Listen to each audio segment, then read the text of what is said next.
So, apparently, we're gonna be cooking or something today. So, here's that. We've got, ignore my dishes. We've got this beautiful chunk of meat that probably came from Sam's or Super One Foods right there. It was on clearance. It's still mostly frozen. Oh, hands wet.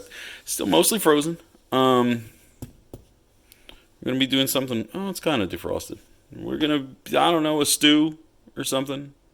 Here we go. If you've ever seen anyone make Mexican barbacoa, it usually starts with orange slices on the bottom of the pot to perfume the meat. That's how we're gonna start this.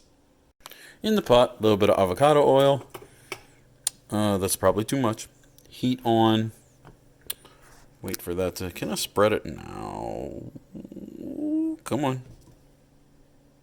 Oh, you know it'd be easier than that? There you go. Oh, that splashed. All right. That way. Get those softening, cut your meat. At the same time, we're going to roast off some pecans at, what is it, 350 for 10 to 15 minutes. Don't get it twisted. This is not for the stew. After you chop up your beef, and it comes out of the microwave because it was absolutely not defrosted all the way through. And you need to put seasoning on it. And that doesn't work if it's not defrosted. This is what it's going to look like. Smoked salt and pepper. Absolutely not worth the price unless you can find it on clearance. Salt and pepper on the beef. That's going to go in the pot with the oranges over a, I don't know, more than a low heat. Nope, that was bad framing. That will give you time. Should probably cover this. That'll give you time to cut your vegetables and make a base sauce for this. Mushrooms, onion, the only potatoes I have. Cut these two up. I wouldn't suggest cutting those. There's your rough chop on your onion. Does that look like a good potato to onion ratio? You know what? Don't answer that. By the time you see this, it'll be too late. Garlic powder, parsley, rosemary, bay leaves, diced tomatoes, empty bowl. Maybe some other stuff will go into here. I'm not sure. Pecans are out. There's your sauce all mixed together. I was going to blend this. Honestly, I just don't feel like it. Pour your sauce in with the meat. Add however much stock or water you need to cover. Drop the heat. Probably cover it and let it go. I didn't need to cut the vegetables right now because I'm probably not adding those till later. Don't take your orange out just yet. Meanwhile, your pecans have cooled off. We're making a cake. Cooking is not a science. Baking is a science. Follow the instructions. Listen to me. Always, always. Sift your pecans either before or after you bake them, because you get all this gunk out. It might be shells. It's probably not. I mean, not all of it is shells, but at least some of it is definitely shells. You don't want that. Pecans go in the cake mix and fold. Pecans are mixed up into the cake mix. I should also note that I am off today, so I have the luxury of letting this cook down all day. I should probably turn down that heat. If you don't have the luxury, it could probably be rushed. I mean, you know, it's always better to cook things all day. Cake is divided into pans. You're going to put them in the oven for whatever the hell it says on the box. Cakes are out. Let them cool a little bit before you put them on a cooling rack, because, you know, they're still kind of spongy. Let them chill, then onto the cooling rack. Meanwhile, I think we can take the oranges out and put in the vegetables. The oranges are out. Put in the potatoes, what was it?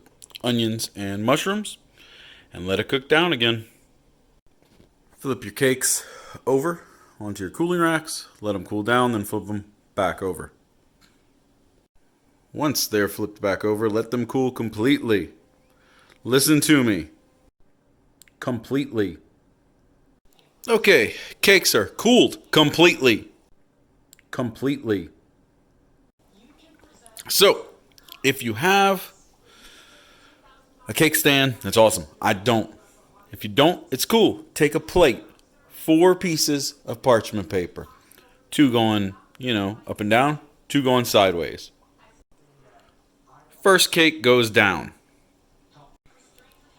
A layer of whatever kind of frosting you want, chocolate, and the other cake goes on top of it. Now, you can either spread the rest of your frosting on there, maybe not have enough. Not that you wouldn't have enough, but it would be hard to spread. Or you can microwave it for about 15 seconds and thin it out so you know it'll get everywhere. Now, the cake is frosted. It ain't pretty, but it don't have to be. So, let it sit. Let the frosting, set up a little bit. And then we'll get on with this. Meanwhile, this has been cooking down.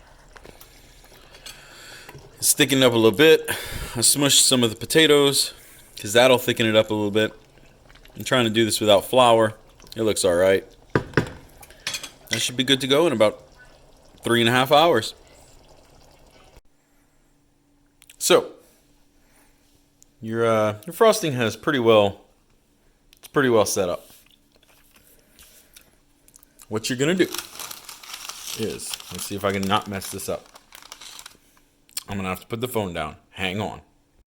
What you do is you pull each piece of parchment paper away to get rid of the excess frosting. That mostly worked. There is your banana nut and chocolate cake.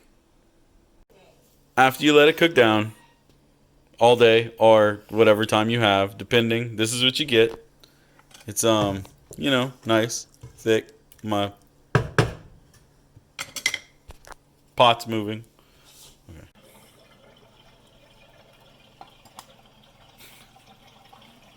And that's your beef stew.